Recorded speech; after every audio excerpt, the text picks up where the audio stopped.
Oke, Shalom, selamat pagi, selamat kita berjumpa lagi dalam pembelajaran PPKN. Walaupun ini saya sudah kirim lewat WA beberapa waktu atau minggu yang lalu dalam pertemuan kita.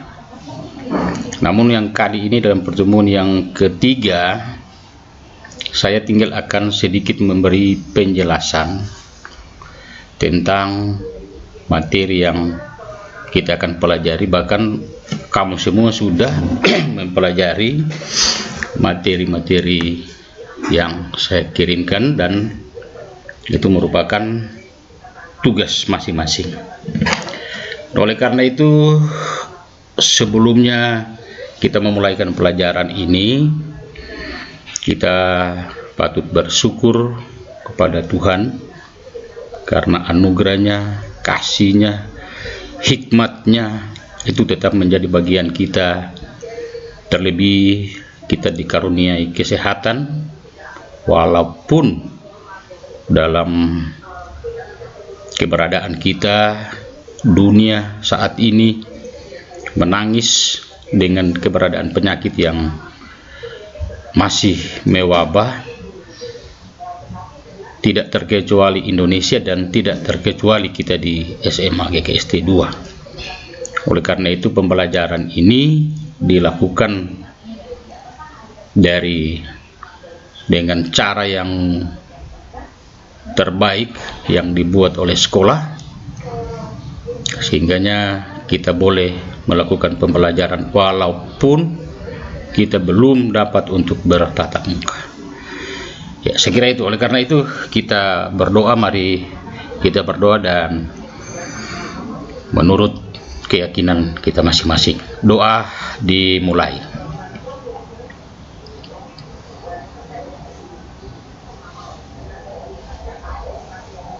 Doa selesai. Ya, ini di slide yang pertama.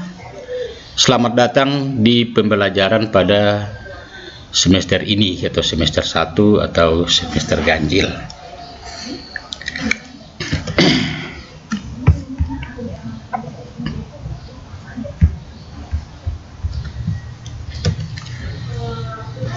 Kita lihat gambar ini. Jadi dengan melihat gambar di benaknya kita semua, di benaknya kamu, tentunya sudah bisa memikirkan atau menganalisa. Nah, ini kalau dalam proses pembelajaran tatap muka ini literasi. Jadi Anda mengamati gambar ini, kemudian bisa muncul analisa-analisa yang ada. Ini jadi contoh. Nah, jadi awalnya tadi saya sudah sampaikan bahwa kita bersyukur Tuhan itu selalu baik dalam hidup ini. Nah, oleh karena itu dengan melihat gambar ini tentunya akan muncul, oh dia sementara apa analisanya kamu. Saya kira ini bisa jelas. Jadi dia ini sembayang, ini juga di bawah. Saya kira itu jelas. Kita lanjut. Nah, tujuan pembelajaran ini adalah menjelaskan contoh-contoh pelanggaran HAM. Saya kira dalam tugas-tugas itu jelas. Jadi pelanggaran-pelanggaran HAM yang kalau di tugas itu pelanggaran HAM yang ada di sekitar, bukan dicari di tempat lain, di kota yang lain, tapi di sekitar kita, di rumah kita. Jadi banyak hal-hal atau contoh-contoh yang kita lihat, pelanggaran-pelanggaran yang terjadi di sekitar kita dulu. Nah, kemudian menyebutkan contoh-contoh pelanggaran HAM. Tadi jelaskan sana, ini diharapkan nanti kita bisa menyebutkan. Kemudian yang menganalisis. Jadi dengan melihat tadi di awal, melihat gambar, kita bisa menganalisis seperti apa kira-kira gambar yang ada itu. Jadi ini menjelaskan, kemudian kita diharapkan bisa menyebutkan, kemudian kita bisa menganalisis. Oke, lanjut kita lihat. Nah, ini ya, jadi dengan melihat tulisan yang ada ini, human rights, ini adalah hak HAM yang ada. Jadi apa-apa kita ada, ini ada property, ada equality, kemudian ada freedom, kemudian justice, ini ada hope. Nah, ini nanti cari. Jadi tugasnya kamu ini mencari ini, apa yang freedom, apa equality, apa property, justice, dan seterusnya yang ada di lingkungan ini, HAM ini. Apakah saya punya hak dihukum? Apakah saya punya hak untuk pengembangan diri? Apakah saya punya hak untuk berbicara? Banyak. Oke. Jadi tugas dicari dari human rights ini, apa sih property, apa sih equality, apa sih freedom, dan seterusnya. Banyak sumber. Mungkin ada yang, oh saya tidak punya buku. Tidak, kita bukan hidup di era yang terkebelakang. Kita sudah hidup di era yang maju. Jadi kreativitas kita itu harus betul-betul digunakan. Pemikiran-pemikiran ada itu digunakan supaya saya bisa mencari ilmu, mendapatkan dari berbagai sumber. Itu. Oke, lanjut. Nah, ini. Jadi kita diminta lagi untuk menyimak gambar ini. Dengan melihat ini, analisanya kamu sudah jelas. Ini ada kekerasan terjadi di sini. Demikian juga ini. Apa yang terjadi? Mungkin begal, sana sudah pakai parang atau apa. Nah, ini. Jadi dengan melihat ini, literasi gambar sudah di benaknya kamu, di benaknya kita semua muncul. Apakah ini dibenarkan atau tidak? Nah, itu analisa. Jadi ini satu pelanggaran juga. Pelanggaran HAM yang terjadi ini, begal dan seterusnya. Oke. Kemudian yang berikut ini juga, coba ada lihat gambar ini. Jadi dengan gambar-gambar seperti ini akan muncul dalam pemikiran-pemikiran kita, mindset kita, apa yang terjadi dengan gambar-gambar yang ada ini. Misalnya ini aparat, kemudian ini masyarakat sipil, itulah sudah tergeletak sana. Nah, kenapa sampai dia buka baju dan seterusnya? Dianalisa. Ini demikian juga gambarnya. Ini seorang aparat dengan masyarakat. Seperti apa? Kenapa ada tindakan seperti ini? Itu analisa Anda itu harus jalan. Ini kenapa mereka ini mata ditutup, ini aparat, jadi ada pemeriksaan apa? Itu analisanya kamu. Apakah ini tergolong dalam pelanggaran HAM? Kemudian akan dilihat apakah pelanggaran HAM itu dari segi pengamatan kita dengan melihat berbagai macam kejadian, apakah itu pelanggaran HAM berat atau ringan dan seterusnya. Ini dia mati. Oke, lanjut.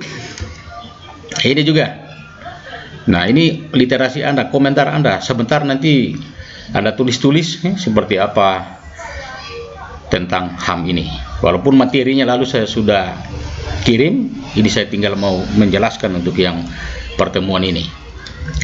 Kemudian, apa yang Anda rasakan ketika melihat tayangan tersebut? Nah, jadi harus ada analisanya kamu dengan tayangan-tayangan tadi yang sudah dahulu, misalnya ini dan seterusnya ini.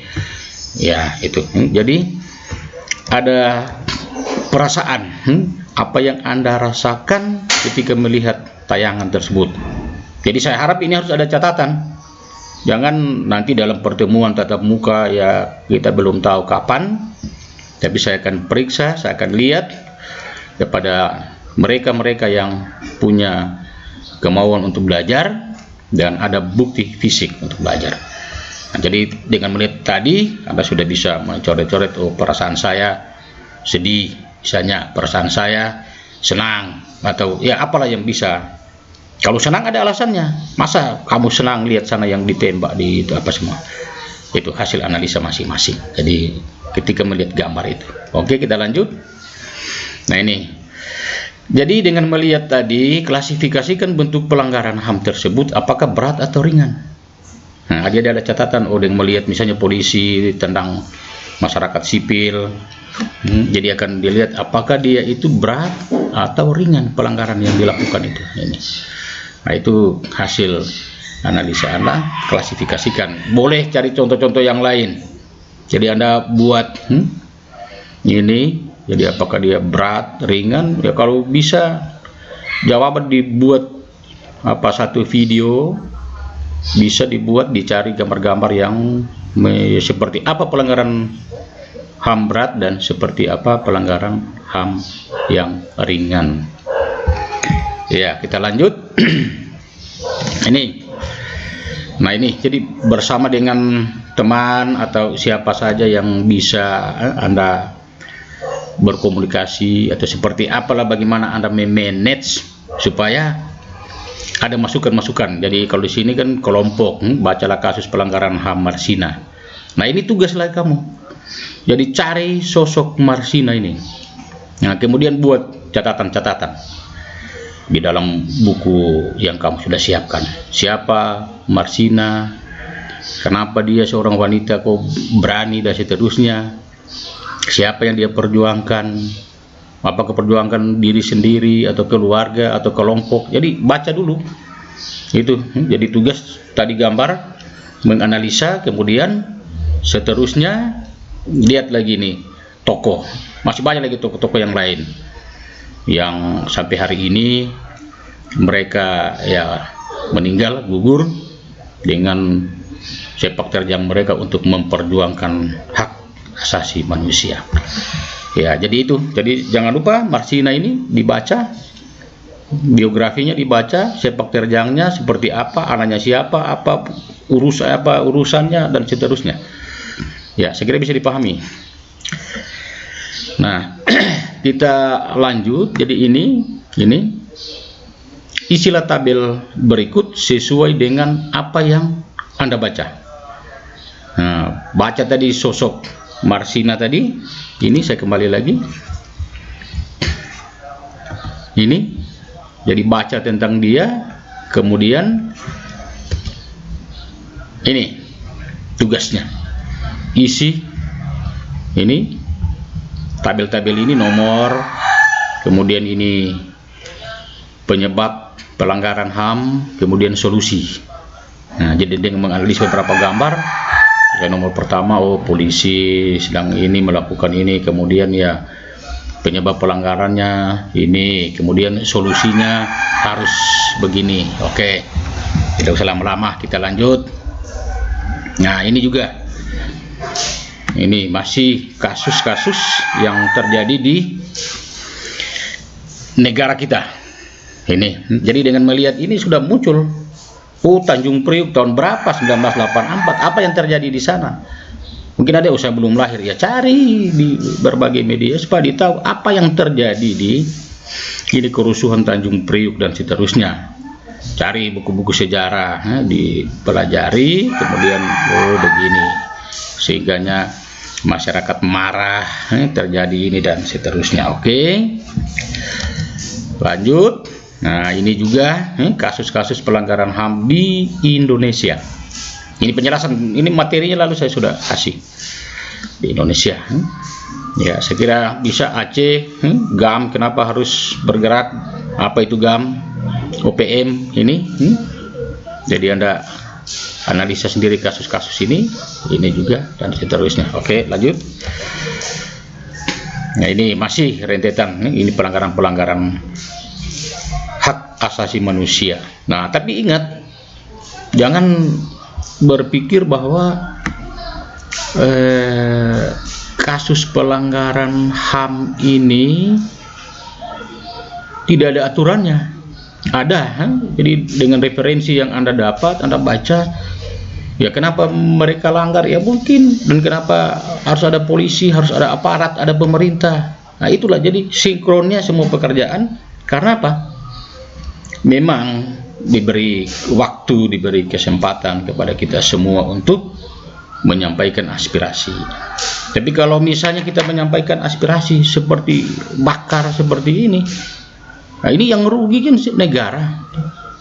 Demikian juga ini, rugi. Bahkan di sini pasti ada orang meninggal dan seterusnya ya. Saya kira bisa dipahami. Kemudian nah ini, jadi tadi Marsina, sekarang kamu cari juga sosok Munir.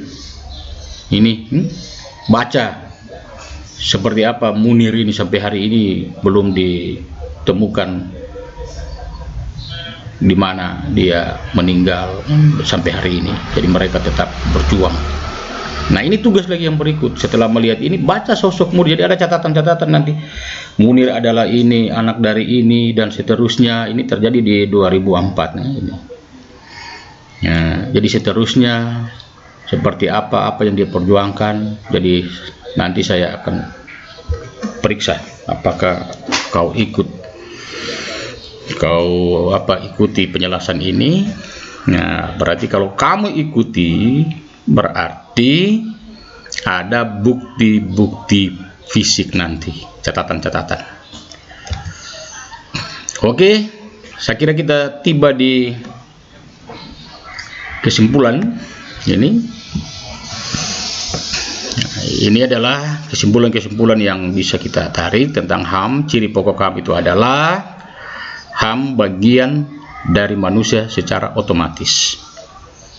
Nah, hak kita itu secara otomatis tidak bisa diganggu gugat, dan itu memang kita bawa dari lahir. Misalnya hak memilih agama, melaksanakan tuntutan agama, pendidikan, dan lain-lain. Kemudian HAM ini berlaku untuk semua tanpa melihat status, jenis, kelamin, semua. Jadi tidak ada statusnya kaya, haknya tidak ada. Atau statusnya miskin, atau anaknya ini, anaknya si itu, anak orang besar, itu. Jadi ini. Kemudian ya HAM berlaku untuk semua tanpa, ya yang sudah tadi. Jadi HAM tidak boleh dilanggar. Hak asasi manusia tidak boleh dilanggar, itu. Tapi ingat, ada aturan-aturan yang mengatur. Jangan selalu menuntut, tapi juga kewajiban. Oke? Tugas. Nah, ini saya sudah beri. Jadi jangan cari yang di luar, yang ini kejadian yang terlibat nih, ini kejadian terjadi di sekitar Anda. Ya, kalau Anda di Peura, ya di Peura, di Tonusu, cari yang di Tunus, banyak sekali yang terjadi. Jadi antaranya sumber beritanya seperti apa, tempat kejadiannya di mana, pihak yang terlibat mengurus itu apa, apakah ada kades, apakah polisi, apakah ada ketua RT RW atau dewan adat yang atur. Ini banyak sekali. Jadi cari dulu yang terjadi di sekitar Anda atau di sekitarmu. Ya, saya kira bisa dipahami. Kemudian dijabarkan sesuai dengan permintaan-permintaan ini. Ya, oke, saya kira kita akhiri pembelajaran kita pada saat ini. Jadi saya tinggal memberi penjelasan. Nah, untuk berikut nanti mungkin materinya saya mau kirim lagi, kemudian juga saya akan beri penjelasan-penjelasan itu. Ya, saya kira itu yang bisa kita laksanakan pagi ini. Terima kasih atas perhatiannya. Sampai jumpa di minggu yang berikut atau sesuai dengan jadwal. Oke.